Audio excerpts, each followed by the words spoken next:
जय श्री कृष्णा। व्रत कहानियों की श्रृंखला में आज हम सुनेंगे दशा माता की कहानी, 7वीं कोठरी। एक सेठानी थी, बड़ी ही नियम धर्म वाली। रोज पीपल को जल चढ़ाती, पूजा पाठ करती, सब तरह से आनंद था। परंतु उसके पास एक ही कमी थी, वो औलाद की कमी। औलाद की कमी उसे बहुत खलती थी। एक दिन सेठानी सेठ से बोली, सेठ जी, मैं भी अपने बेटे का ब्याह रचाऊं। बेटा? कैसा बेटा? कौन सा बेटा? बावली तो नहीं हो गई है? हमारे बेटा कहाँ है? कुछ भी हो, जो होगा सो देखा जाएगा।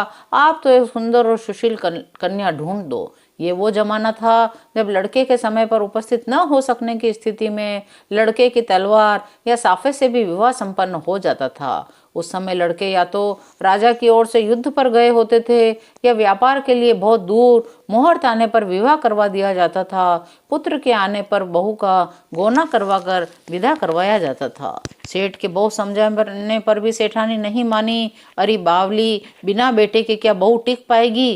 पर त्रिया हट के आगे अच्छे अच्छे हार जाएं। अब एक अच्छी सुशील लड़की देखकर विवाह तय किया गया। बारात सजी घोड़े पर खांडे को रखा गया। मोहल्ले की औरतें फुसफुसा रही थी, हंस रही थी। देखो, सेठानी बावली हो गई है, खांडे से बहू लाने चली है। विवाह संपन्न हो गया। बहू को घर ले आया गया। सेठानी बड़ी प्रसन्न थी। उसने आते ही बहू को शिक्षा दी। देख बहू, घर की आग कभी बंद न होने देना। दीपक बुझे तो चूल्हा नहीं बुझना चाहिए, चूल्हा बुझे तो दीपक नहीं बुझना चाहिए, और घर के बाहर नहीं जाना। अब बहू घर के कामों को करती, अपने पति का इंतजार करने लगी, लेकिन होने को तो कुछ और ही मंजूर था। एक दिन चूल्हा और दीपक दोनों बुझ गए। सेठानी कहीं गई हुई थी। बहू घर से बाहर गई पड़ोसन के पास आग लेने। पड़ोसन को तो जैसे इसी घड़ी की प्रतीक्षा थी। बोली, आओ आओ खांडे जी की बहू, तुम्हारे पति नहीं आए अभी तक? नहीं माजी सा, अभी तक तो नहीं आए। बहू बोली, अरे बहू, सेठानी के तो कोई पुत्र वुत्र है ही नहीं, वो तो बांझड़ी है। उसे तो बहू का चाव था, सो खांडे से तेरा ब्याह कराकर तुझे ले आई। और देख, तेरी सास 7वें कमरे में क्या करती रहती है, सो पूछ लेना। बहू के तो पांव तले जमीन ही निकल गई। गिरते पड़ते घर आई, रुआसी होकर बैठ गई। सास आई, पूछा, बहू क्या बात है? बहू बोली, सासू जी, आपने सारे कमरों की चाबी तो दी, पर 7वें कमरे की चाबी क्यों नहीं दी? सास समझ गई, आज बहू घर से बाहर निकली है। बहू से बोली, बहू ले ये 7वें कमरे की चाबी, उसमें कुछ नहीं है, मेरी पूजा का स्थान है। पीपल का वृक्ष है, उसी में मैं जल चढ़ाती हूँ, कथा कहानी कहती हूँ, पूजा करती हूँ। अब बहू ने भी अपने भाग्य से समझौता कर लिया। पति तो है नहीं, वापस पिहर जाने पर क्या मान रह जाएगा। सास की सेवा करूंगी, पूजा पाठ में मन लगाऊंगी। अब बहू भी प्रतिदिन स्नान करती, 7वें कमरे में जाती, वहाँ पीपल की पूजा करती, दशा माता डाढ़ा बाबूजी की बात कहती। एक दिन पीपल में निवास करने वाले डाढ़ा बाबूजी ने दशा माता से बोली, दशा माता डाढ़ा बाबूजी से बोली, स्वामी, दोनों सास बहुएं अपनी पूजा करती है, दोनों की जिंदगी अधूरी है, उन्हें पूरी करो प्रभु, जैसे तुम्हारी इच्छा। अगले दिन बहू पूजा करने आई तो पीपल में से एक खूबसूरत जवान निकला। परिचय हुआ, प्रेम बढ़ा। अब दोनों चौपड़ पासे खेलने लगे और आनंद से रहने लगे। समय बीता, बहू गर्भवती हो गई। ससुर ने सास को फटकारा, पूछ बहू से, कहाँ से पाप लाई है घर में? मैं कहता था, बिना बेटे बहू घर में कैसे रहेगी? जवान है, खूबसूरत है, पर तू तो बावली हो गई थी।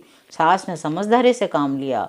नरमाई से बहू से पूछा, बहू ये सब कैसे? बहू ने कहा, माँ जी, आपके पूजा वाले कमरे में मैं भी पूजा करती हूँ। एक दिन पीपल में से कुंवर निकले, हम में प्रेम हो गया, और ये सब। अच्छा बहू, तो उनसे कहना मेरी गोद भराई की रस्म होगी, तुमको उसमें आना होगा।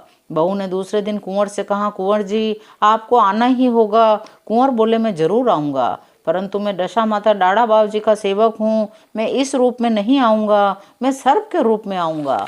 अपनी सास से कहना धूनी तैयार रखे, केसर कस्तूरी के घड़े भर के रखे। मैं जैसे ही गोद भराई की रस्म के लिए मानुष भेष में आऊँगा, मेरी खोली को जलाकर धूनी में जला दे, केसर कस्तूरी के कुंडों में डाल देना, तब मैं मानुष रूप में ही रह जाऊँगा।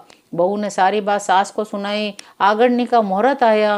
सारा नगर खांडे जी की बहू की गोद भराई की रस्म देखने को इकट्ठा हो गया। ढोल बजने लगे, बहू को जरी रेशम के वस्त्र पहनाए गए, पाटे पर बिठाया गया, गोद भराई के गीत गाए जाने लगे। तभी सर्र सर्र फुफकारता हुआ पीपल के वृक्ष में से सर्प निकला। धीरे धीरे रेंगता हुआ बहू के पास आया और जो ही मानुष रूप में आया, सास ने झट से उसकी केंचुली धूणी में डाल दी, फिर केसर कस्तूरी के कुंडे में डाल दी। सारे नगर निवासी देखते ही रह गए। अब बहू के पास एक सुंदर जवान युवक खड़ा था। धन्य है सेठानी, धन्य है बहू। हे दशा माता, हे डाड़ा बावजी, आपकी व्रत पूजा से निपुती सास को बेटा मिला, बिन पति की ब्याही बहू को पति मिला। सबकी लाज रखना, निपुतों को पुत्र देना, सुहागिनों को सुहाग देना, सब पर कृपा बनाए रखना माँ। जय दशा माता, जय डाड़ा बावजी, जय श्री कृष्णा।